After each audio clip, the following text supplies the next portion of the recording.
The Whine and Cheese show is a Metaverse and NFT discussion and interview series brought to you by Metaverse Ventures Entertainment and host BEN68 and Morecheeese. Warning: the information and opinions within are solely the views of the individuals involved and contains content not suitable for anyone. G'day and welcome to Season 1, Episode 24 of the Whine and Cheese and the Metaverses show. Today, Morecheeese and I spoke to Sepiku, who is the founder of the long-established Upland Nights Discord server. We talked to Sepiku about what she does outside of the Metaverse, her Upland tours, the artists she promotes, and more.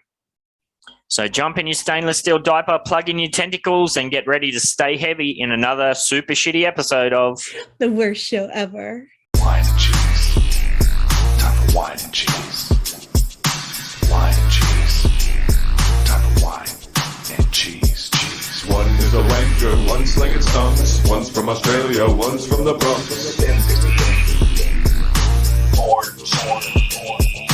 Talking about the Metaverse and NFTs. Interviewing all the real crypto G's.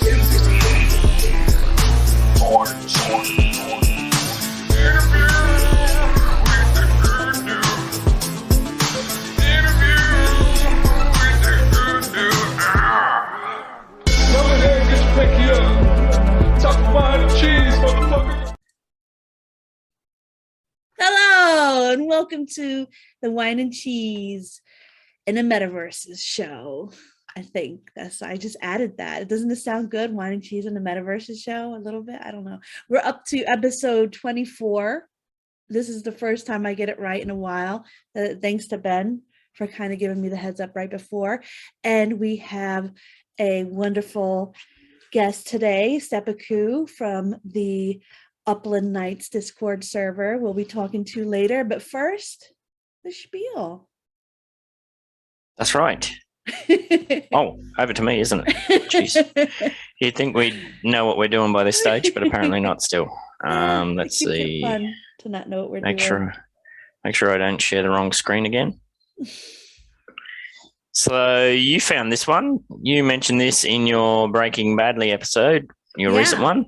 Yeah, that's JP Morgan is entering Decentraland, and today they came out with a Mana. I guess Mana is their currency For Decentraland, yeah, I believe it is. Yep. So as soon as they announced that JP Morgan is coming in, and they're established there and everything, their in-game currency, the Mana, is up 10%. I think I saw recently that it was. I'm pretty sure I mentioned recently that it was one of the coins that took a dive. Well. But anyway, keep spieling and I'll see if I can find it. Too bad we didn't get in on a dip. Let me see. You're the article person. You need another screen in your bathroom wall. Well, Coin Market Cap has changed its... Where's the bloody candle view? This is annoying. I love it because now you're doing what I do. And I get to kind of like... Oh, well, if you say the price was down, this is... I don't know, is that up? Can you see that? Oh, yeah. So that's 1 year. Yeah, that's 1 year. Go to 7 days. 7 days. 7 days to die. Yeah, so it has... Oh, It took a little bump, it looks like, based on that news, but not a lot. But then, obviously, big dump off, but it's still way up from where it was. Yeah, definitely. That looks like a nice day trading coin. $2.70. Yeah. Now, JP Morgan, you're the finance guru. What's that all about? Well, they're the first bank, I believe, in the Metaverse. And they chose Decentraland, and I'm more than positive they're going to kind of get their foot into, this is speculation, of course, but I mean, why not get it into way more metaverses and hopefully Upland.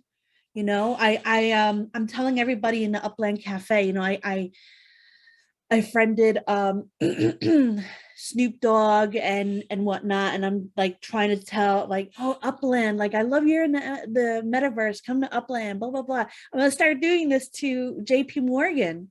I think everybody should, like, as investors in Upland. Yeah, we've talked about that a few times, haven't we? Where we need that everyone's just pissing in the wind basically in Upland at the moment. We haven't had one of those. There's been no real big The football players, investors. That's yeah, but they did a on a commercial. peak. They did a whole commercial where they were talking and they were like, "Oh, I bought some property. Oh, I bought Those some guys property." don't know their ass from their elbow. Oh my god.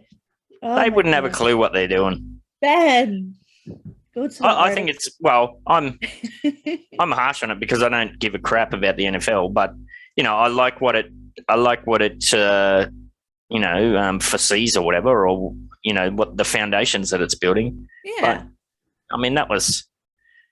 Well, didn't you think those videos were super cringe? They were corny, but Yeah. a fan is gonna be like, "Oh, hey, this guy, I like this guy. This guy is I'm a fan of this guy, and I want to, kind of see what they're into as well," sort of thing. I'd be thinking, fans would be thinking, "Oh my god, what's this guy doing? Is he doing it tough? I'm not a He's fan got of to start his pimping anymore. out these weird projects." Well, let's go back anyway. to the article. I just wanted to touch on this quickly. Like looking at the price here, Meta's been around for ages. Yeah. It's 2017, so would have been nice to get back in then. Whew. Yeah. Oh, yeah. 1 cent. Oh, yeah. Yes. All right, let me get rid of that. And where were we? Decentraland. So what are they actually doing here? Well, from what I read in the Breaking Badly News article I did on them, they're looking to see an opportunity to come in as a realtor, kind of like loan business sort of thing. So kind of like what a lot of people are doing now in these Upland banking systems where they loan you and there's to buy digital land and whatnot. But I'm sure they're also going to get into the whole realties, like selling, like buying and all of that stuff. This is amazing. Like they have a freaking tiger in their lounge in Yeah, I was just reading that. Decentraland. But you're talking about they're coming from a banking history or whatever, but the first thing they've done is open a lounge. So in the game's Metajuku district, a virtual version of Tokyo's Harajuku shopping district, the bank opened its Onyx lounge. And you can see here I assume that's from within the game. That's awesome. I love it. The lounge features floating NFTs and a tiger. I mean, it's all about razzle dazzle. You got to get people interested. You got to get people there. No one's going to be, "Oh, look at the tiger." Oh, no one's going to be like, "Oh, a bank. Wow, let me go see." They're going to be like, "Oh, there's a tiger there. Let me go check it out." And then they're going to see. Who doesn't like a What tiger? happened? Of it. Say that again. Who doesn't like a tiger? Who doesn't like a tiger? Why not do your banking with the bank that uses tigers as their... They're great. Like, And it is the year of the tiger, so maybe that's the tie-in. Ah. Indeed, it is. So does that mean we're going to have rats running around in the bank at some stage? I mean, I love rats. It's going to become a this little is- circus, just like JP Morgan itself. I come from finance. Oh, yeah. So you like same here. cheese. Ah, interesting. Very interesting. So this is cool. Read that bit, Cheese. Huh? Read that bit I've highlighted. The floating portrait of Jamie Dimon, the bank CEO, is a bit cultish. Yes. Yes. We love it. Up there with the kinky. Funny. On the second floor, Decentraland residents can listen to experts talking about crypto investments. Look at that. You go for the tiger, then you go upstairs and you see what options they have available. Do they talk about what options they have? Go upstairs for know. some financial advice. So yeah, despite incorporating some meme elements in its lounge, the largest bank is taking the metaverse very seriously. They believe that the metaverse market's going to be worth $1 trillion in yearly revenues. Holy crap. Oh, yeah. Easy. The bank pointed out that consumers worldwide are already spending $54 billion on virtual goods every year. So that must include all gaming stuff, right? Oh, for yeah. that Like figure. Roblox alone, my niece is addicted. She's like, oh, I need a new outfit. I'm like, I just gave you $100. It's crazy. Like if Roblox ever went NFT, oh my gosh. The Decentraland versus Sandbox. Now, how are they comparing it? Like, do they say why JP Morgan decided to go with Decentraland versus Sandbox? It just says here something about VR. Not being VR enabled yet. It just mentions that Decentraland's not the only metaverse out there. You know, the project faces most competition from Sandbox. It probably has something to do with the fact that they've doubled the virtual plots have doubled in Decentraland from 6 to 12,000. Oh, really? Wow, 12,000. 12,000. You think Upland will get there? I think it will. 12,000 plots of land. Yeah. What do you mean? $12,000 per plot of virtual land. Holy moly! They went from $6,000 US to $12,000 US. That's why JP Morgan decided to throw their hat or their circus hat, as it were, into the ring. 3 ring banking services. Well, it's funny. I woke up yesterday morning and I always I always get these ridiculous offers in Upland, and I have a lot of fun rejecting them or whatever. But yesterday I got one, and it was the first time in probably 2 months where I've had to actually hang on a minute. This is a decent offer. It was for 800,000 UPEX for a very small Fifth Ave property in Manhattan, and I went, got me thinking. I imagine it had a lot to do with the fact of them following suit with Samsung. As you know, Samsung just they had their the store. They created a store in Decentraland, a virtual version of their store, and everyone knows it's probably a good idea to go where Samsung goes. Yeah, that's cool. I didn't know that. Yeah, we've been talking about that for a while. How it's just going to be a big, massive snowball. Once one or two of them, branch out, they're all going to pile on. So the old Upland, she's still a long way behind that. So that was what's good. That's bittersweet. 800,000. What's that? That's $800 US, isn't it? So it's about It's about $1,000 my money, which is a week's work, a week's wage almost. So I definitely considered it, but I pressed reject and moved on. I just put that in the storage for later. Yeah, the only way I would sell a Manhattan is if I could buy another one in the same collection area that's bigger for less. Well, I did look at that because it would have broken my collection. And there was another one there at 650,000, but it was way smaller. And, it was in a way further down in Fifth Ave. It wasn't in up towards the better area. So it just wasn't worth it to do all that. 800,000 and then buying for 650,000. By the time you factor in the 5% fees on both sides, it really wasn't worth doing it. So I just let that one slide. A good job. Yeah, New York is going to be great. I can see it. So that ends there. Yeah. Well, I mean, if somebody as big as JP Morgan, a bank that can't fail, is into the whole metaverse thing and dipping their toes in, it just gives me great confidence. And like I was saying before, it's bittersweet where Upland is now. It's not very known. It's known, but not very known. And we still have a chance to we're still the pioneers. We still have a chance to get in while it's low, while we can still mint, while we can still save up and get our spark. So. It is very.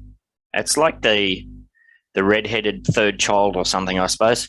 How much of that do you think is to do with the cartoon imagery branding that they decided to go with? Who, Upland? Yeah. The reason that it's not really taken seriously, they've got a big cartoon llama as the mascot sort of thing. Have you ever been into Decentraland? It's very corny in my opinion. Like it's more like for me, I'm more of a numbers person. I'm more of a specs person, data. When I look at Upland, I was impressed with it. I like the fact that I could see a map, everything. I could go wherever I wanted to go. I could zoom in, zoom out. And it was all kind of like it had lines, it had things, it had all these options at my hand. You know, I go into Decentraland and there's people screaming in my ears. And like I go outside and I'm just walking and it's like Minecraft. It's Minecraft. It's like, I don't know. It was a little bit weird. They had bars and. I have to say, I've never been in decentralized. Decentraland. Decentralized Decentraland. But I think it would be a good idea for us to rally to get that $3 trillion of JP Morgan into Upland. Oh, yeah. And they have a tiger, so why wouldn't they want a cute little llama? Exactly. Just get it right in there. Exactly. See? Tigers and llamas. They promised banks in Upland. They did. At one point, I don't know what's happening now. they said a lot of things, let's be honest. When I first got into Upland, it was all about I'm playing around with virtual real estate, like it was a monopoly on the blockchain. That's basically what it was. There was no talk about it being a metaverse or even NFTs back then. It kind of evolved into that. It's evolving. So correct, same here. Yeah, evolving, devolving daily. Devolving. Oh no! Back and forth, little blue boxes. I think I was the same with you. I got into it because I thought, oh, it's a monopoly. How cool! And then the coolest thing about monopoly, putting a property on it increases its value, is not a thing. Yes, it will be eventually. Hopefully. It will be. I guess technically it does, because if you sold that property for US dollars, it would be more once you put that spark in. That spark does cost money. And so all of that time and money you can then put into the value of your property. So technically, in a roundabout way, it's monopoly. And if the price of spark is going up, I hear. With to buy in? Not to buy in, to rent. Oh yeah. That's always going to happen. I've been talking about that for ages, which is why I've been renting like a mofo, while I can, while it's so cheap. I just gave mine away. I think I missed something. We can rent it? Yes. We can make money? Oh, I never make money on anything. UCC, and then now there's Mossy, and UCC is, it's good that we have two, because like, we always love the UCC. They're the ones that, kind of were the first ones to help us out with, the thing I started out with, my Bronx node and Ben's big, huge contract. And it's nice to see that there's other competitors, but I don't think either one of them will be struggling, because like there's always going to be a need. There's always going to be a want for Spark, and for people coming in to sell their Spark, rent their Spark, I mean. So yeah, like, I don't know. I just want to take a step back we're talking about the cartoon imagery of Upland. I just wanted to share what our friend D-Tech did up for us for the UDU meetings. Awesome. We decided to go all in on the cartoon imagery, and let me see if I can find it. Oh, why am I not doing it? Oh, I couldn't believe how fast he put it up. Like it was 2 a.m. or something his time. And I said, oh, is there any chance somebody's got some MS Paint skills and can put Miles the Llama in a UDU cult cape? I love the little you around the edge. Yeah, he is freaking awesome with that program he uses. Oh, God, it's a simple program, but I just cannot figure it out. You put this together. Don't you think it's a good idea, though? I mean, from a publicity standpoint, to have the cute cartoon llama, don't you think that was a good draw for them to make this DApp accessible to everybody, to make it look fun and draw people in, just like a cult would? I think so.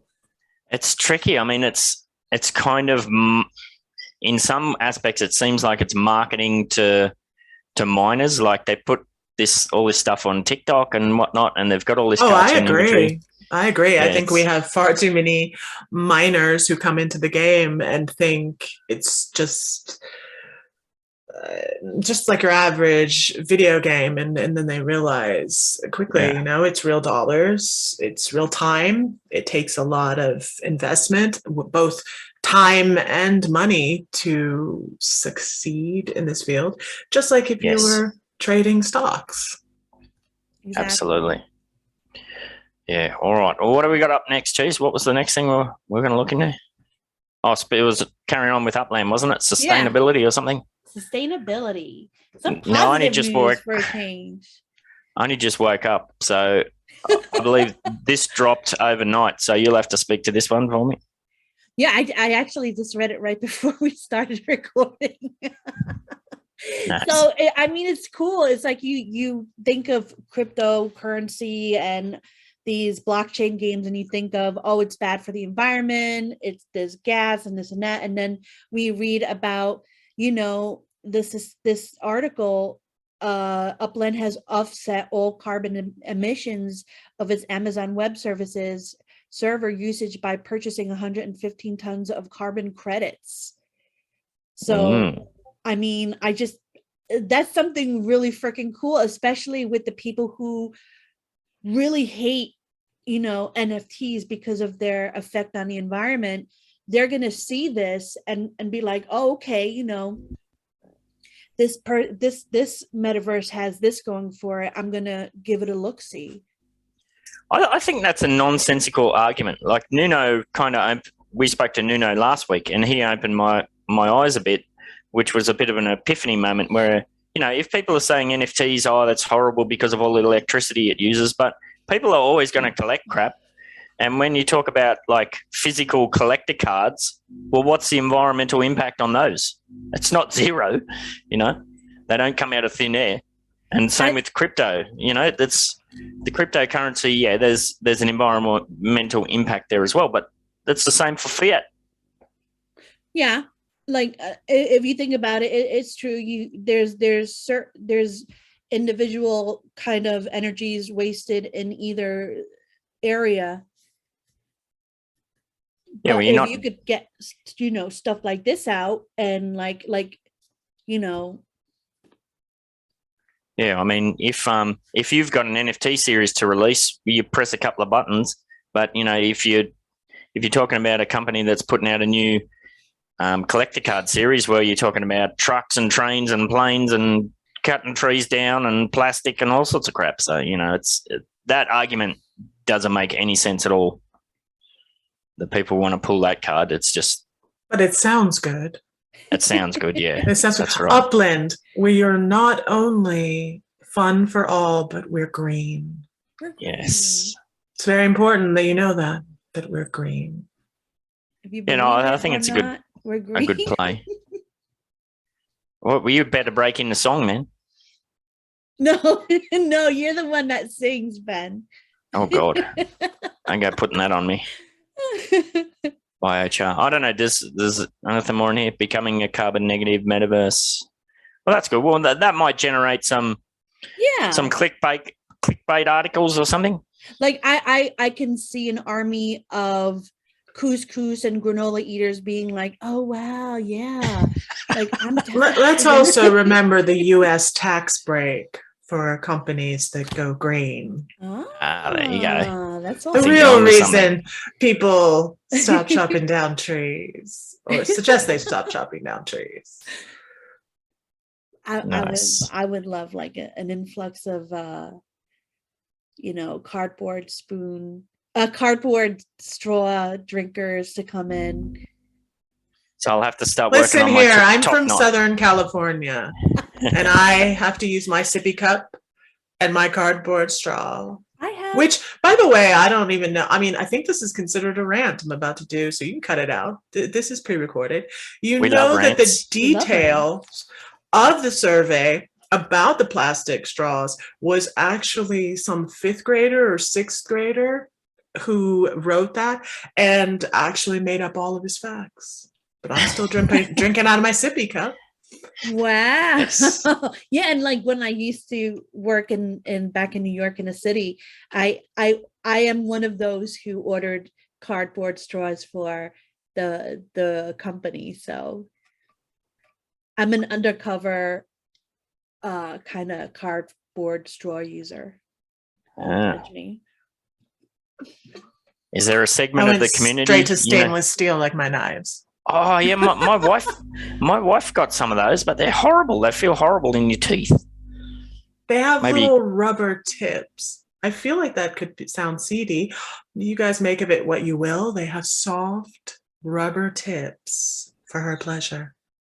So they have like a nipple on the end of every metal straw. That's absolutely true. And you can interchange them. If you feel like this tip doesn't suit you today, you can get a different tip the next day. If I feel like a green nipple, it's some strange. I can go for a green nipple. I may have to look into the stainless steel straw.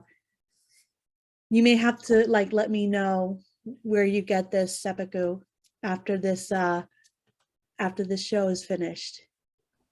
There's no shortage of man babies out there that'll probably dive headfirst into that. Love it. So yeah, Upland achieves historic net zero. Yeah, I guess it's not a bad thing, put it that way. It's not a bad thing. And that's a good thing for Upland nowadays. It's quite a fashionable little lab coat he's got on there. He's a scientist. Leave him alone. And look, he's got a turtleneck on.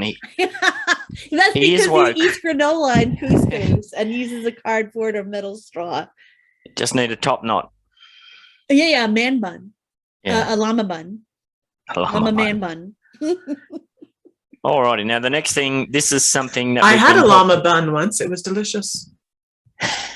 What's a llama bun? Like a bun with llama meat inside?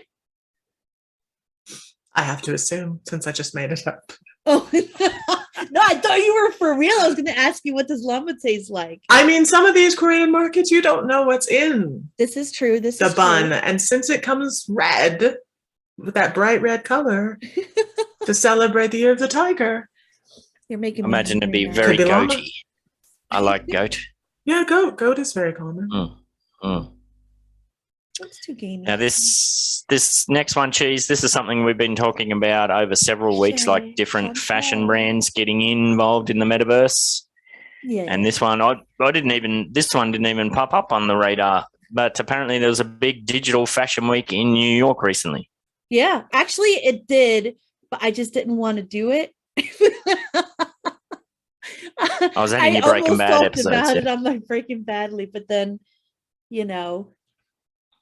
but yeah, it's cool. No, like, I mean, I'm a t-shirt and sweatpants kind of gal. So, I mean, I did go to fashion industries high school, which is weird. I went for the graphics art program and then I ended up, sewing as well, but I digress. Now, when you say do it, do you mean create something for this fashion event? I'm like you. It's rock concert t-shirts and jeans. But what is this fashion Ben is the studio? fashion guy. He has a lot of nice dresses. What the fuck? Do you, Ben? Are you sending me down? It's very nice. You post them with your wigs for your kindergarten events. Well, I'm a kindergarten teacher. It's kind of my as long as they have sequins. I think sequins are asexual. Sure, just have sequins. There's nothing wrong with that. A nice frock with sequins. I love it. I have what's the good witch from Wizard of Oz? What's her name? Glenda or something? Glenda. Yeah, I have a bright pink Glenda Wizard of Oz dress that I wear for Halloween. It's beautiful. To scare the children. Wow. It's beautiful. There you go. And you wear it well. You wear it well, Ben. All right. Yeah, I guess that ties into Fashion Week. This is exactly what we've been talking about, like entering some kind of metaverse and being able to see like different fashions, being able to click through and that sort of thing. And it does look like it's projected up on the wall sort of thing as well. So, and, being Fashion Week, it looks like maybe these are different brand booths or something. It looks like it. And what platform is this? Because it looks very familiar, actually. I went to like a kind of event like this through Tales of the Crypto, and each like other people were having their own events, and you go to each booth and they have this and that. Does it say? I'm not sure if it says, but yeah, it says from February 10th to 13th, the first part of Digital Fashion Week New York took place, bringing together creators and innovators from the fashion and tech industries working at the vanguard of the digital fashion movement. I did skip through and had a quick look at this before too, which, it didn't all go to plan apparently, like there were some hiccups, but this is always going to be the case with new things, trying out new technology and whatnot. But yeah. I just love the incredibly long acronym DFWNY. That really slips off your tongue, doesn't it? Defuni. Defuni. That's what I would get. Defuni. Defuni. Yes. Oh, it says here, Cheese. They connected through 2 different platforms: vGather, a completely 3D environment, as well as Queendom.io. I've never heard of any of them. No, Either of them.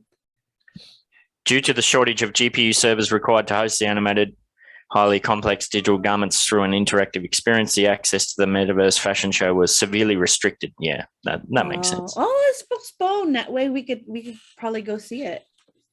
Yeah. 24th. So you can imagine if too many people try to access it at once, it'd melt down like the old the Brooklyn burn and all that in the Upland. The parts that were able to proceed as planned were the panel discussions with experts from the field, as well as the workshops, and apparently that all took place within the digital realm. So that's cool. Yeah. So Queendom, guys, is a decentralized virtual NFT world created and led by women and minorities. Ooh. Cool. I like that. Let's see.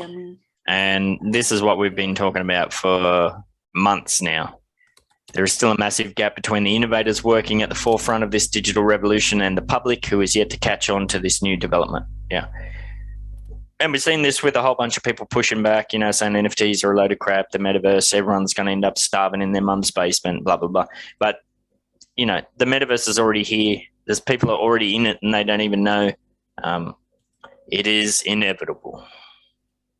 You can reserve your spot. Oh, you got to pay? Ew. No thanks. Well, it's only $25. Where are you? You're skipping ahead. Where are you reading? No, I'm in Queendom for the fashion week for 24th. $25. You'll be able to find that in your couch, surely. It's all in my. You do have to pay, but you have to keep in mind that they'll airdrop you daily the main currency, which is coin. Really? There you go, Cheese. Look at that. Something to look into. Yes. Yeah, I'm definitely going to look into this. What do we got here? First steps towards integration into the metaverse. Yeah, small steps towards this goal are already underway, from the digital sampling, offering customers the opposite. This is what we've been talking about, offering customers the opportunity to try on clothing digitally before purchasing the physical pieces. As well as, purely digital creations available as NFTs. And this is exactly what we've been talking about. Yeah. How's that? Yeah. For months and months we've been saying this. So that's really cool to see. So, yes, if you're in the space now and you're diddling and playing around, you're definitely well ahead of the curve. I don't think they have that yet, where you could diddle in the space. Oh, but gosh. I'm sure it'll happen. Sure you can. Lovejoy, we all know. No, we don't know. I'll just be quiet then. Well, like in a virtual reality kind of setting, like I know they have the vests and the gloves and this, but no, they've had remote control vibrators for years. Can I say but remote control? Oh yeah, on this. We're very fuck shit, whatever.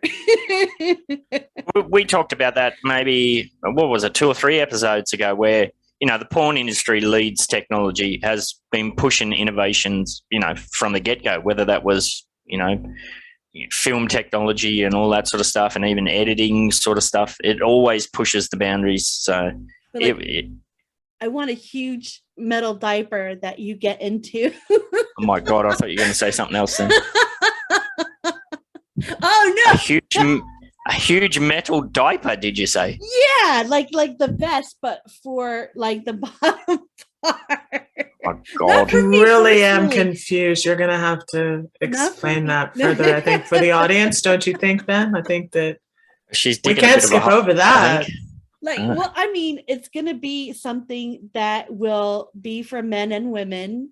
You know, I'm married, so I don't need that. But for the single people out there, there's a red dwarf episode. Sure, the single people.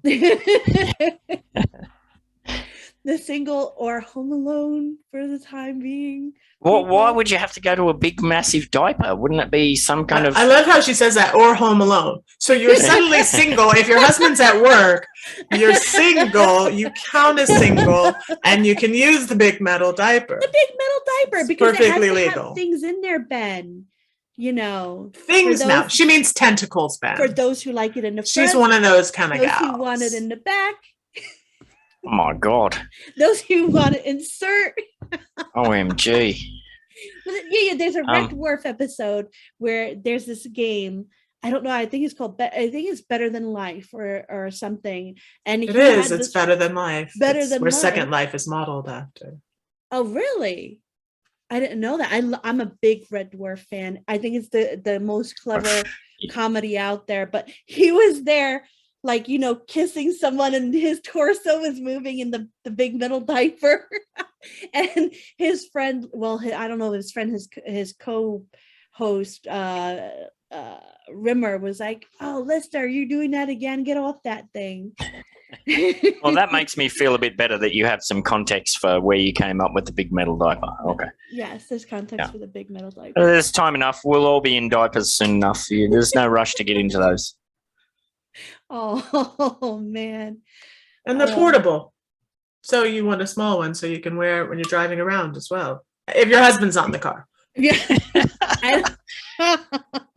Or if I'm not in the car with him, you know, both ways. Oh God, we've gone down quite the rabbit hole here. Ben, moving on. Moving on, Ben. I tried to move on, but my laptop's having a hissy fit. It's roboting. On to Sepiku. Let's get to the main event, which is Sepiku. And I've recently reached out to you and talked to you, which I should have done a long time ago. I know I've just been lurking really in your server. And we just want to know more about you. How we start these kind of getting to know you parts is tell us about yourself outside of the metaverse, if there is. Well, I'm always, as you can see, a very serious individual. And obviously a very serious individual. You know already about my straws. Yep. That is my main. Nipple straws. My main goal in life is to make sure to decrease all plastic straws in Southern California. I am from Southern California. As I have said multiple times, what do I do outside of the metaverse? My whole life. I'm a yoga instructor. I give Dharma talks. I am a Buddhist, so I give Dharma talks as well as help people with trauma-induced injury and PTSD through talks and lead meditation and yoga nidra. Oh, that's cool. For fun, I'm sure somebody wants to know I have some fun. It's not just the metal straw tips. It's not just those rubber tips that give me joy in life. I like to hike, cycle, box. I am an ex-boxer. And I'm an archer. I think we've talked about that. And I throw knives for fun. My favorite are Gilhibben. Music is my chi, which is the reason that I do all that I do. The artists that I support inside of Upland Nights. And metal.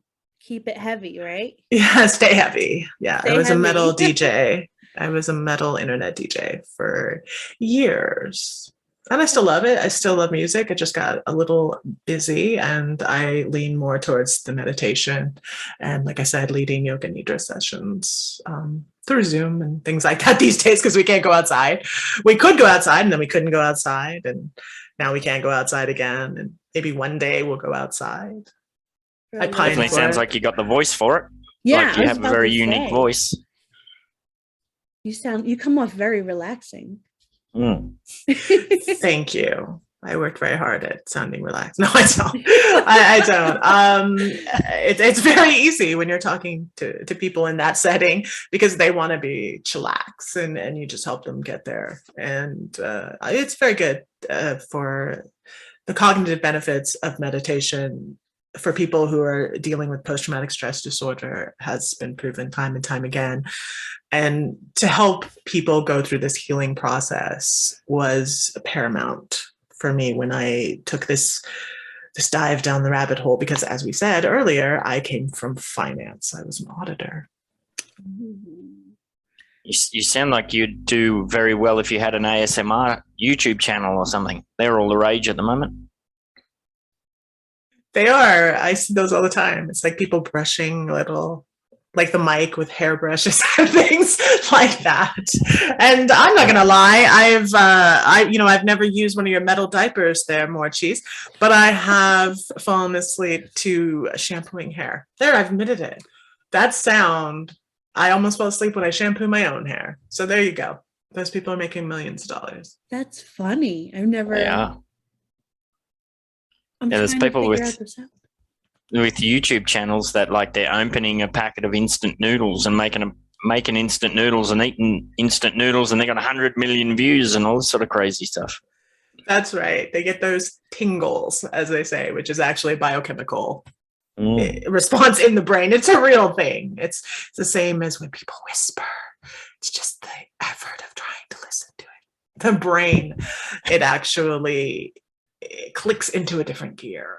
Whispers scare me. They make me feel like I did something wrong and somebody. Whispers scare her, but she's totally fine with tentacles and metal panties. Who isn't?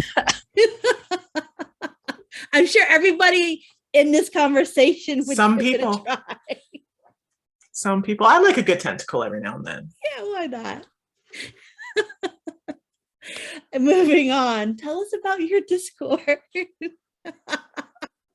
My Discord is all about metal panties and tentacles. See? Oh, we'll see. It will be from here on out. That's why I'm all there. We'll talk about. I'll be on the Upland show tonight, and I'll remind everyone how wonderful this world would be for single people. A new initiation ceremony has just been born. I mean, hey, wouldn't you rather have that than hazing? I mean, as for Upland Nights, contrary to people's understanding, we've been around forever. We've been around since 1875. Our first gig was delivering milk bottles inside of Upland. And now we visit new people and give away Spark, apparently, that's rentable, because all we do is give shit away. Mostly the platform is to help promote the artist that I run promotional campaigns for, such as Star Cards. Everyone always asks my favorite collection. It's really hard. Star Cards is up there because, like I said, music is my chi.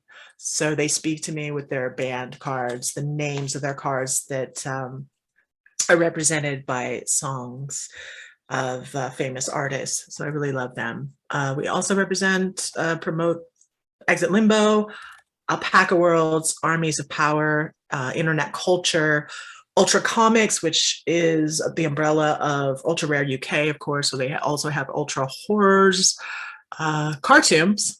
Another one of my favorite. Those are the cartoons, the deconstructed cartoons, if you've ever seen them. They're like violent, and that's of course R2 Rareables. Great guys over there. Great guys and gals over there.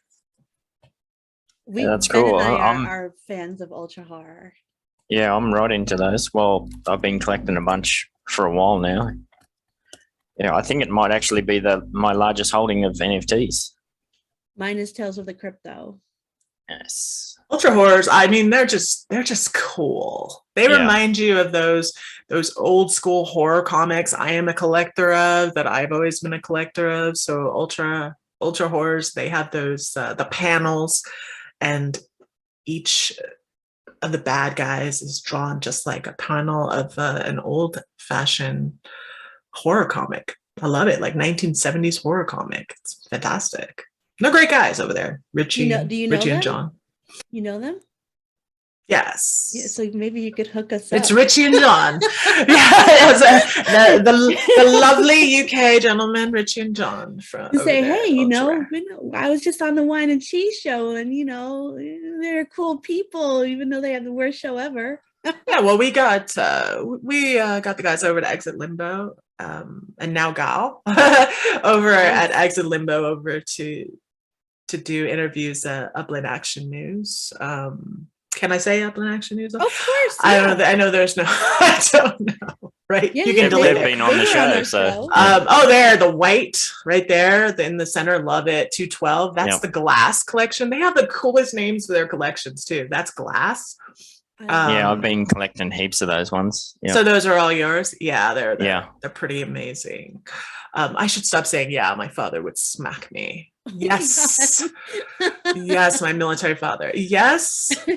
Those are pretty damn cool. Yeah, and their new collection. Their new collection, which I'll be giving out tonight. Not on your show because I don't know when this will go out, but on our other show, we'll go ahead and be giving those out in their new collection. And there's the Four Horsemen also. This is my favorite. Yeah, I got into these. They're really cool. They're beautiful. Like I said, it just reminds you. And if you're going to collect, I mean, we've already talked about the fact that, you know, that when you talked about physical collectibles, I myself was a comic book collector for years. I still have comic books in my garage. There's my carbon that I have in a cardboard box that will probably catch on fire or drown from my water heater one day. I still have my original Fathom comic series. Love them. And so for the old school collector, it gives that image not of digital art, but the actual illustrative art of comics. And I think that's pretty cool. Yeah. It's it's like when we talk to Mars, like all the stuff that he's got going on, and he's playing with all these toys in the background. It was hilarious. I could. Oh yeah, I love that when we did the tour. I'll talk about those next. Of course, I know that was the next thing. When we did the tour, the last one, the comic book tour, A Hero is Drawn. Its specific name.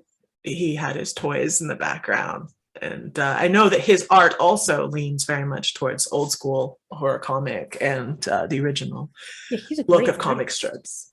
It's fantastic. Nobody knows, like work. People are like, oh yeah, the guy who sings. And I'm like, you know, he does amazing art as well. It's cool. Yeah, I could be on a show with him all the time, just going through his toys. Yeah, he's a cool guy. He's got all those blister boxes up there, you know, taking up carbon space. Well, going into now, you mentioned your tours. Talk about some of the events you held. You did a great job with a lot of your tours in Upland. Very impressive. Right. Our first thing, our first actual Metaventure, one of the first Metaventures they actually had inside of Upland was the tours. They continue to have them now, but ours was the first model. I decided I didn't want to just sit around and look at blue boxes forever. So I wanted to do something that would bring a community together. Of course, the first iteration of that was Upland Nights. After that was the tours. We decided we're going to start doing virtual tours inside of Upland before it was even possible, before it was even a thing. So I decided, well, let's figure out how we can do it. We'll come up with some addresses. We'll come up with some bars, because a pub crawl is fun, right? So we did some research, found some pubs that people owned, and the people, they responded very well to it. They were able to go around to the addresses. There was nothing in game at that point. You're used to a new model right now, like I said, the model that we created. But in our own Discord, we told the addresses, we told the information, and we had the first interactive media event where we had recorded a video live at the same time of us going to these locations and talking about each one of the bars. All of us had been to a few of them, so we gave personal stories about the bar itself and the owners. So it was a great deal of fun. The OG block Unchained, OJ John, never long gone, but never forgotten. He decided to approach me and say, do you think you could do something like that? Do you think you could produce something on a grander scale to put inside of Upland? Because I'd like to see the same thing as you. I'd like to see us do other things and actually have this kind of interaction with our dApp. And so I love a challenge. And a few of us got together. We then created the movie tour, which was the very first tour, where it located the different properties that had something to do with the Hollywood location. Hopefully some of your viewers know anything about what I'm talking about. So this will all make sense to them, unlike the metal panties. So we found all these locations, all these fun details.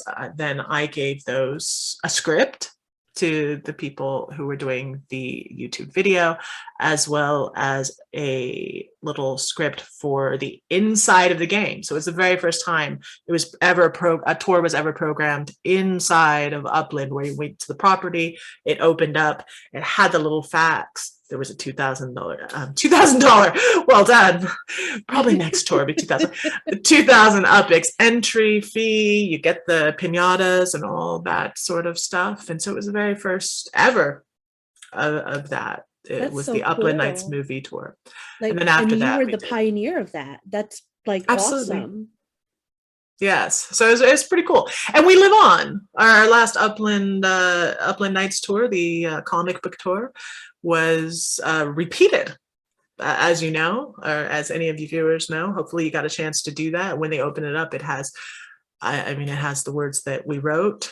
Uplando and I did for the very first time. I had a co-writer for the Hero is Drawn tour, and that was Uplando, and it's just cool, we get to open up the game and they repeat our tour, and those are the words we wrote. And so it's been a little bit of Upland history. We are part of a little bit of Upland history now.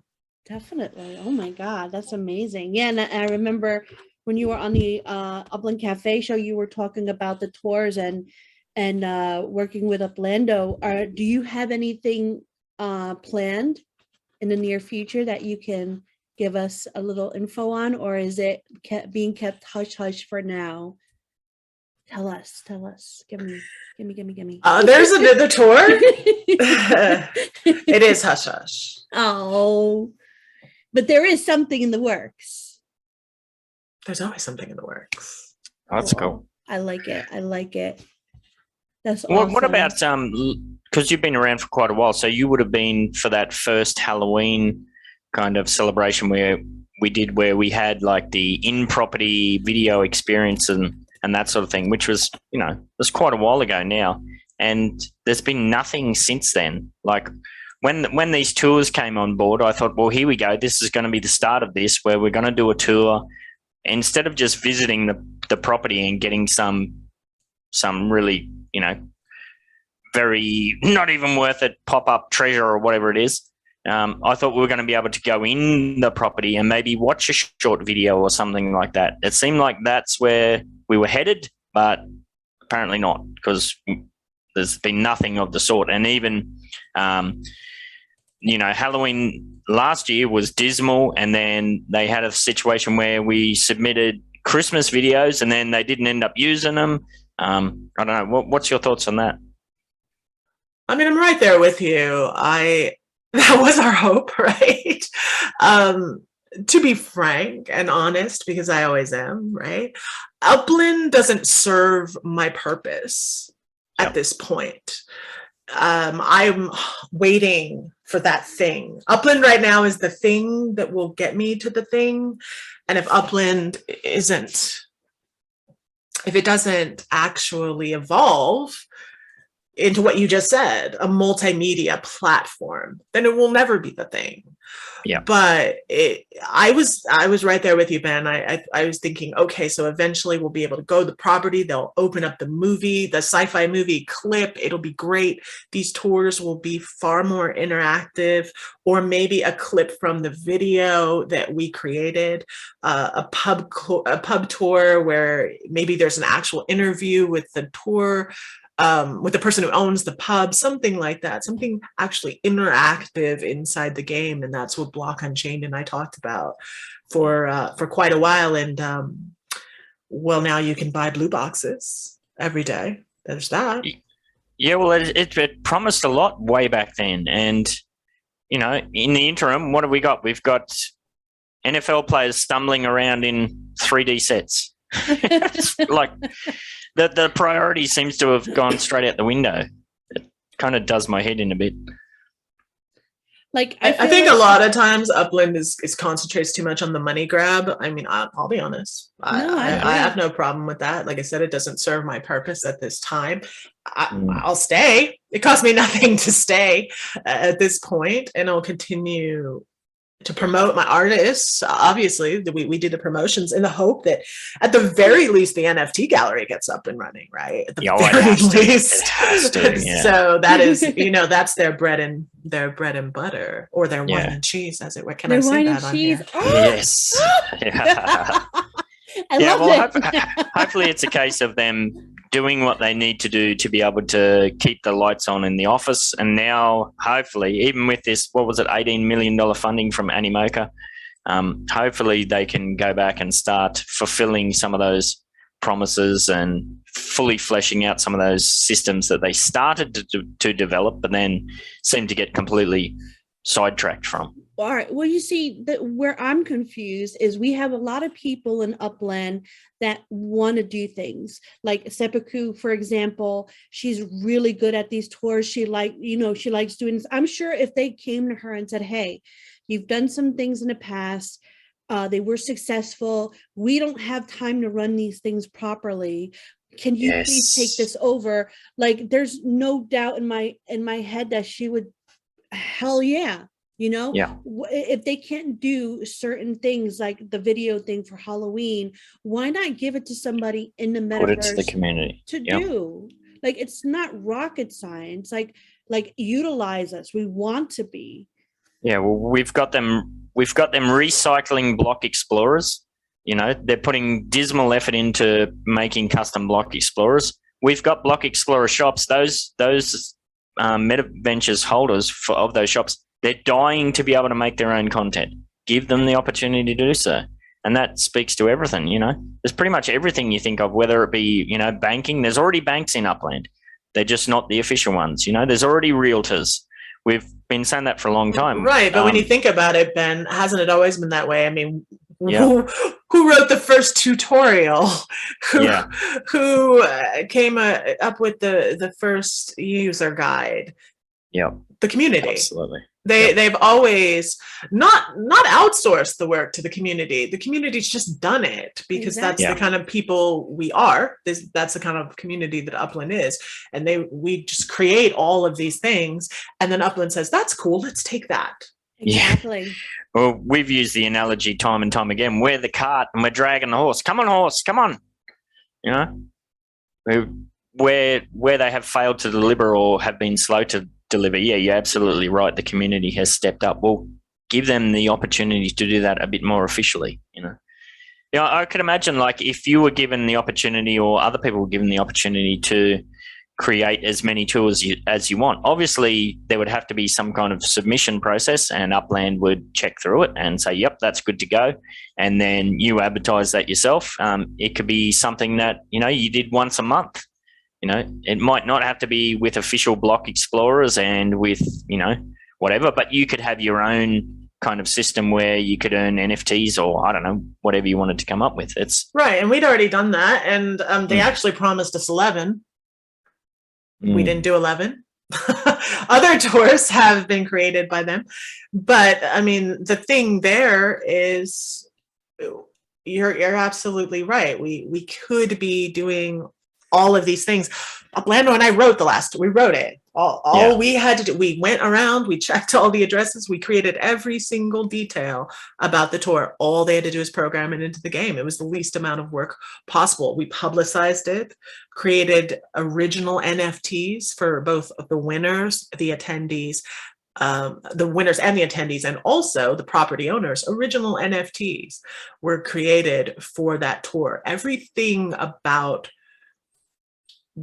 all of the tours, but let's talk about the A Hero is Drawn tour, because that's the closest one, and most people have been on that because they've have the time frame, right? So every single thing about that, including the production, including the interactive production aspect of it, creating the video, was all done by Upland Nights. We were our own production company, and they put our tour into Upland. It's the least amount of work that they could do. Yeah, and we've seen that as well, like with the buildings. Like, how many types of buildings do we have? We'll put that out to the community. They've already done it before, where they've put the specs out and say, okay, away you go, community, build some structures, and the community did that. People won prizes, but those buildings still aren't in the game. That's kind of madness. Do you think, not attention whores, what's the word where they want to have full control over everything? Power hungry, control. Yeah, is it? Well, you can't say anything like that, because Upland is about true ownership. Now, I want to make sure that you understand my very first statement when they told me that is, then I should be able to sell my property for a stick of gum. Yeah. Yeah, OTC, you should be able to. Yes, absolutely. But so, I mean, obviously there's no such thing as true ownership. There's no such thing. They let us work long enough and hard enough to get them something cool. They take it away, and then they control it. That's not a popular view. You might want to cut that out. No, it's true. It's absolutely true. It is true. It's true. Yeah, I can't put my finger on why. Because it would benefit. You're right, Ben, immensely. because there's no bandwidth to control it. That's right. They simply don't have the development team, the time, or the bandwidth to control it. So the constant desire to control it is really just, it's just snuffing it out. Yeah. Yeah, it's snuffing out all that beautiful creativity. Yep. Yeah, for sure.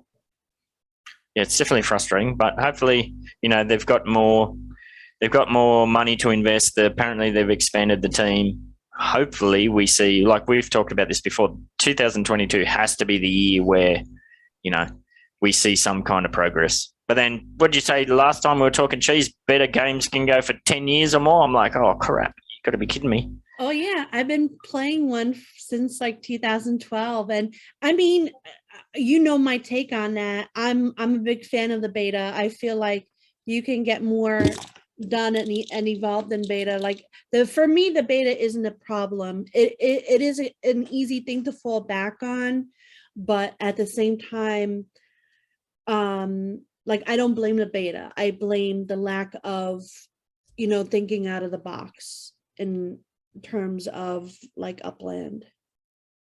I think the biggest problem is moving on when it's not done. I mean, just, making a sandwich, you got peanut butter on one side of the bread and then walk off before the jelly's on the other, and then go and make a ham and cheese. Yeah, no, that's 100% great analogy. 100%. What was Bakio so angry about that? The Hyperloop challenge. Hyperloop. 6 months dragged go out by. Yeah. They change it up. 100 winners, 75 winners. Nobody will know. It was 6 months It's ago. squirrel chasing. That's what it is. It's squirrel chasing. So, but hopefully they've chased enough squirrels where they got some money in the bank and they can, like I said, the horse can start pulling the cart for a while. I'm actually glad to be up to this part of the interview, because I'm really curious about the artists that you promote and why you chose them specifically. The artist, I love them. Easy. They're fantastic guys and gals. Every one of them. They're super kind. Their work is beautiful. it's not only beautiful, it's art, it's sustainable. There are a lot of projects that come and go in the metaverse. There are a lot of projects right on the Atomic Hub where it's just a picture. It's not even, I mean, you look at it and, oh, that looks like just a JPEG. But we're talking about the top 30 NFT artists on Atomic Hub right now that I represent, and that I help do promotions for, I should say, to be specific. And their work will live on because of its style, because of that old comic book style. That style appeals to a collector, and that the artwork, like the artwork that Mars does, that he is a collector, so he understands. He collects comic books. He sees the art, and that art speaks to people of my generation, which I think is important, right? Because our generation is the one with the money still. You know, maybe the younger, the Y generation or Y generation, you should cut that out. That never gets a good response. But maybe they'll be the richest here soon. But I know I'll just be canceled by all the Y generation. If you're canceled, we're canceled. And plastic straw drinkers. And nipple plastic straw drinkers. Oh no, it'd be cardboard straw drinkers, because I'm the person who's like, I would like a plastic straw, because to drink my coffee while my iced coffee, let's be clear, while my straw is disintegrating into my mouth in a frothy foam of whipped cream is not really tasty. It's not for me. It's like having the ramen and the cup at the same time, you know, just biting off an edge as if you're Willy Wonka in the chocolate factory. Can you sprinkle a little bit of ramen cup into my ramen? Yeah, exactly. But so yeah, that's clearly why. And they all drink out of plastic straws. Bless their hearts. Can you? They're all cool individuals. So you have 30 of them, and they're all on Atomic Hub. Would you be able to just kind of name the 30, and then that way, like, I could come back to this video and just kind of look through, and our viewers can kind of check them out themselves as well? Right, I'll list them, at least the top. I think it's the top 15. I'll go ahead. Star Cards, Exit Limbo, Alpaca Worlds, Armies of Power, NFT NFL, Internet Culture, Ultra Comics, which is Ultra Rares, Ultra Horrors. They're both under the same umbrella, which is Ultra Rare UK, as well as the cartoons R2 Rareables. Did I say NFT NFL? Yeah, that's the newest one. The NFT NFL. Interestingly enough, they got in the game long before Upland had the NFL inside of it. So I don't know how the project's gonna do now that it's like that, but they're fun. They're more like you were saying, where the alpaca is kind of more of a comic looking, kind of cartoonish. Their NFL players are cartoonish like that.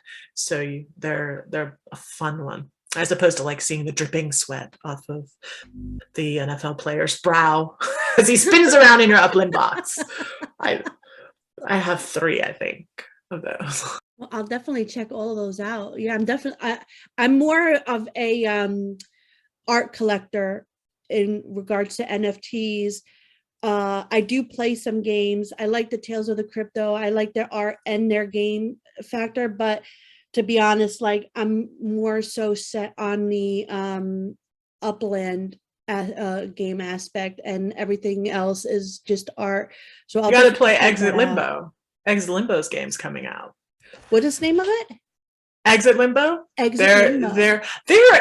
First of all, I was drawn to their collection. I was drawn to the people over there. Buko. They are amazingly talented. They do beautiful art.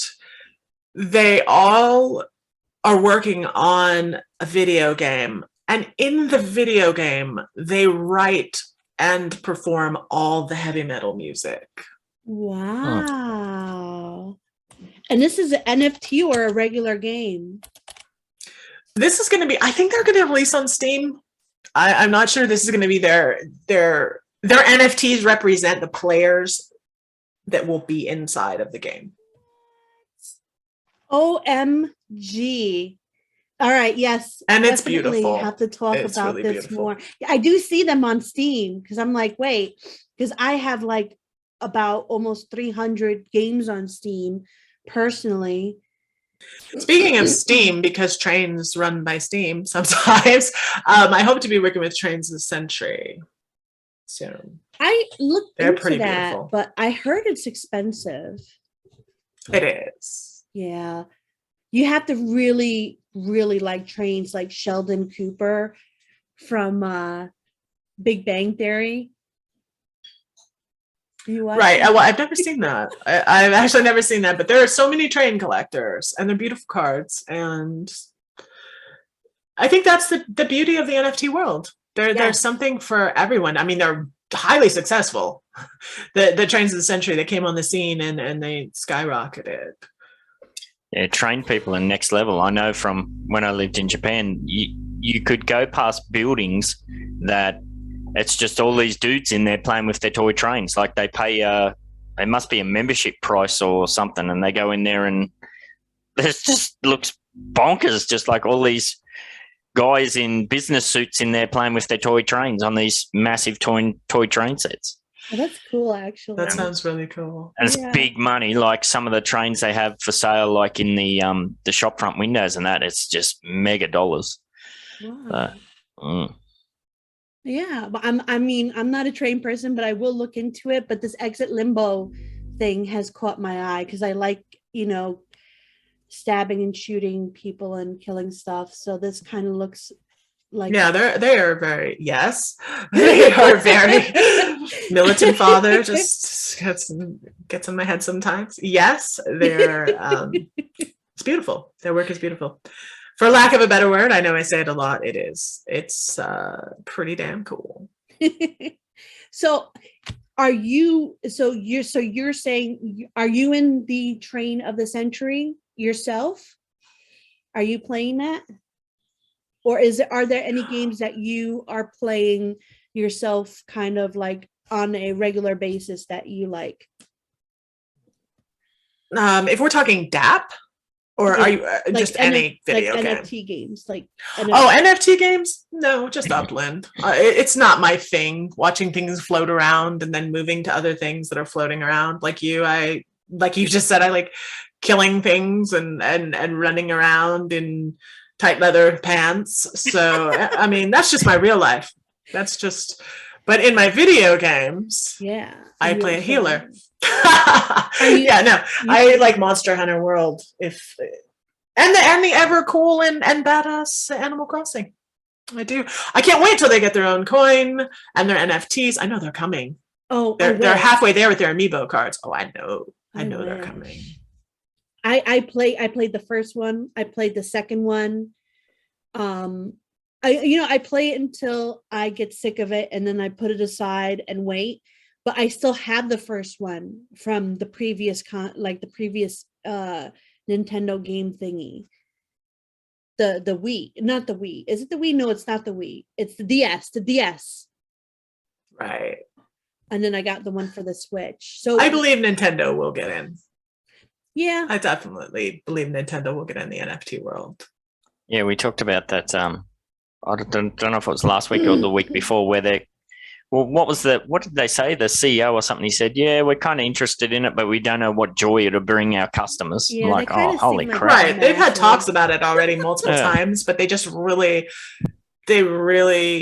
do well at selling video games. So it's kind of like they're thinking, I mean, we just do so well at selling video games for $80 US a person. Yeah. Why do something else? They do a lot selling video games and suing children Yeah. who try to sell their video games on eBay. And merch. Everybody knows it's about the merch. There's supposed to be Upland merch somewhere. I'd love to see the first person who wears an Upland shirt. I want somebody to send me a picture of the first person who buys merch inside of Upland. I believe this is just one of those, those guilty pleasures, those dark secrets. I don't think people openly say, I play Upland, like on their t-shirt. I don't think that. I'd say I play Animal Crossing before.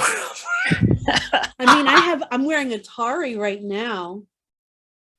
Okay, but I mean, to put them on the same level right there is heresy, first of all. I can't believe you did that. Atari is legend. But Atari, they came back. In fact, all of their 80s games, you can still play them because they're amazing. Centipede. No, which one was it? E.T. It was really broken, and like it would shut off if you get to a certain room. I believe so. They're worth a fortune now, aren't they? They are worth a fortune. Original Atari games. They're Atari consoles as well. Yeah, I used to have Atari and ColecoVision. As far as merchandise goes, I think it was it Dizzy Deesky recently? I think he was in Las Vegas and he was wearing his Upland shirt and he put a thing out on Twitter like if you come up and say hello and get a selfie with me, I think he was going to give people 100,000 uppies. I'm not sure how much luck he had, but yeah, he was out there trying to represent. That's amazing. That's awesome. I like that. There you go. Someone's got to. Stuff like that. Yeah, exactly. I don't recommend it. I told you I'm upfront and honest. I don't recommend it. I don't think it's there yet. I think it's getting there. I always wear my UDU shirt around trying to recruit new members and taking selfies with random llamas that I find around the place. Good deal. But it's all right. So you promote these artists, right? Do you have anything personally that you're working on? Anything like any projects that you have in the works that we could look out for? I do not. I know you were more excited. You were hoping I have this long list of things. I'm not an artist myself. People say my art is my words. that's what I do. My whole gig in life is, as I told you in the beginning, is leading yoga nidra sessions because I believe that people need sleep. I truly worry about people who have insomnia. And they're not getting that deep sleep that heals their brain and builds cognitive memories. I believe that lack of sleep is also a cause of Alzheimer's, early onset Alzheimer's, and that deep brain repair is not being addressed often enough because we live in this world in which what are we doing right now? We're clicking on things. We're so interactive. We're up, and I believe in being in the middle. I believe in being unplugged for a period of time in which you get deep rest to heal the human body, because none of this is worth anything if your body isn't well, if your mind isn't keeping and producing memories. So that is my work. That is my deep work. This is my fun. This is what I do for a hobby. But that, and like I said, teaching yoga to people who've been in car accidents, things of that nature, helping them through their healing process. And that is not something you can do on a digital platform. Well, I do Zoom meetings, right? But I don't do it in Upland. Perhaps I'll have a yoga studio in Upland one day. It's funny you're doing a Zoom meeting about unplugging. Absolutely. The irony is not lost to me. That's why I'm gone. Everyone's like, she's gone between October and December. I am always dormant between October and December virtually, because that is the time for me to be out in the world with the trees and things of that nature. And I completely unplug. That's impressive. Nice. That's really impressive. Wow. I don't drink out of stainless steel straws out there. I drink out of lakes. Like a little deer. That's absolutely correct. Just right off the rock. Oh, I like that. All right. So, this was amazing. I feel like I got everything out of you that I wanted to. I'm sure I'm going to be poking you after this as well. Like, hey, tell me. I feel like with that statement, you were thinking of those metal panties. It was definitely a throwback for sure. When you said that, I got everything out of you. Oh my God, I'm going to age myself right now and say it reminds me of that Barbarella scene. Barbarella. Oh, yes, God. Ben knows. Doesn't that's almost like metal panties? And then he plays the music. And I'm really aging myself and showing that I'm a sci-fi geek right here in the same very moment. Barbarella was probably the first sci-fi movie I ever watched and understood. Before that, Star Wars and Star Trek was always on, right? Wrath of Khan. I saw Wrath of Khan when I was 6 years old because of my father. My militant father, who makes me say yes all the time, instead of he traumatized me for life with that Khan and the little earwig thing. I slept with a hat on for years. But I think we're all in the same age group in here. I watched Barbarella. I know, it's Jane Fonda's first movie. Yes, fantastic. Is it fantastic? I don't know. When I say it's fantastic, it is an experience like no other. And those dolls with the metal teeth, I just wanted one. That's how I knew I was going to be very metal when I grew up. My mom always thought, I'll get her a little model, because models used to be the trains of my age, and the NFTs. You go to the model shop and get something to put together. A car or a plane or something, and I did cars and planes. I saw the model kit for Pinhead, and I was like, that one, Mommy. She freaked out and then said, whatever you want. And so we put it together, and it was the coolest thing ever. Do you still have it? Pinhead. Oh, Lord, no. No. I mean, after a while, there were two things they tell you not to do to your children. Let them paint their rooms yellow, right? Because it's hostile and it creates, and when the sun comes in, it has an effect on their brain. And let them do models of Pinhead to keep behind their headboard of their bed.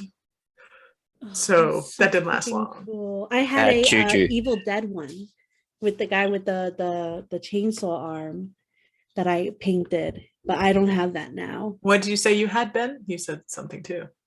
Oh, no, I didn't say. I forget what I said. Yeah. I just said it was like the Pinhead model behind your bed the parents might have thought that was some evil juju. Oh, indeed. Yeah, my dad went 8. Yeah. He was like, let's not do that. I already ruined her with Khan. Let's not do that. It didn't work. I love everything dark and metal and scary and sci-fi. It's like, wasn't there tentacles? We covered that. Yeah, wasn't there? I don't know whether it was like an urban myth or whether it was a joke or whatnot, but there was those girls. I don't know if it was Barbie, but like mirrors and stuff. And if you peeled the image back, there was like a picture of like a horror face or some crap on it, or a pentagram or something. Oh yes, absolutely, that was true. Yeah. It isn't even an urban myth. They were coming over from Japan, I think it was, or Korea. I don't know which, and so don't quote me on it. Please don't quote me on anything. They peeled off the back of these things. It was in a toy. It wasn't Barbie. We don't want to get Barbie sued or Mattel sued. It wasn't in a Barbie toy. It was in a candy toy with a little mirror in the back of it, and you peeled it off. Yeah. And it was a scary woman's face, because I immediately went out and got the toy to see. Immediately went out to get the candy toy to see if it was. And it was this horrible melted face. Just someone at the factory having a bit of fun. I've worked in factories. You got to amuse yourself. Just a laugh, like the razors inside of Snicker bars. Just having a bit of laugh. We had here in Australia, there was a big outbreak. Somebody at one of the strawberry farms put sewing pins in them all or something. So kids were biting into strawberries and getting a mouthful of pins. Yes, I think I heard about that. It's crazy. I come from that age, though. I come from that day and age when that was like big, and on the Halloween. First of all, I come from Halloween. I don't think they even have Halloween anymore.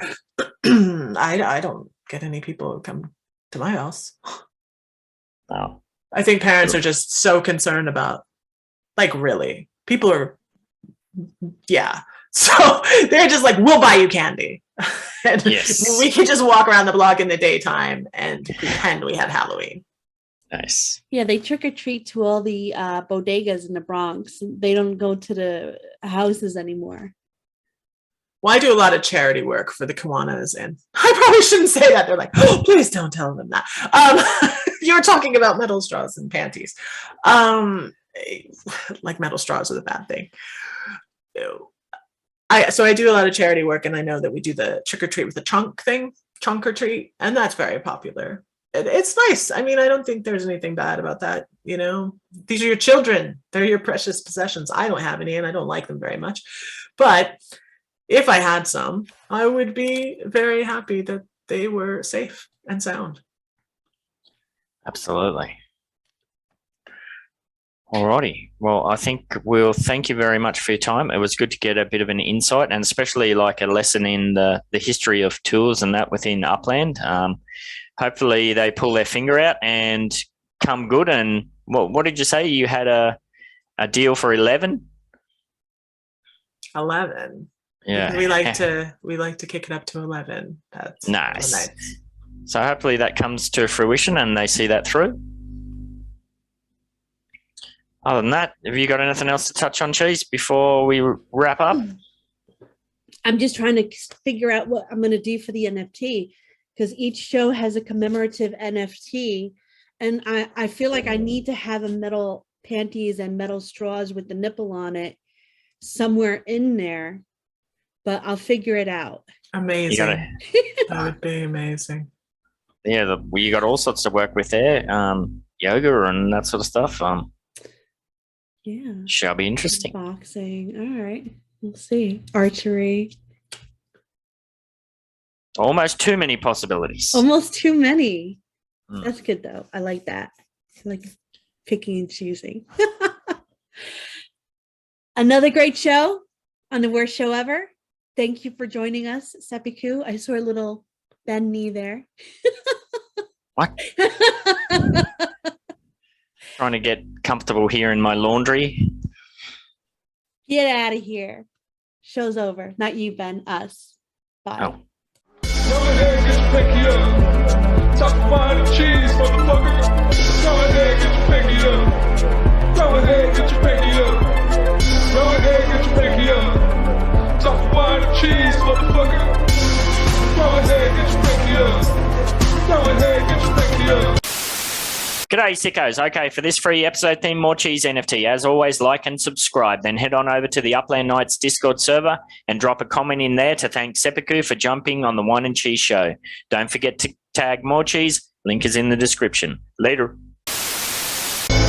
Empire, samurai, ride on a dingo, flying through the sky. Cheese in the house, get off the drive. Hit you with the hairbrush, hit you with the knife. Evil empire, samurai, ride on a dingo, flying through the sky. Hit you with the knife. Flying through the sky, evil empire, samurai, riding on a dingo, flying through the sky. Cheese in the house, get off the drive. Hit you with the hairbrush, hit you with the knife. Evil empire, samurai, riding on a dingo, flying through the sky. Hit you with the knife, flying through the sky.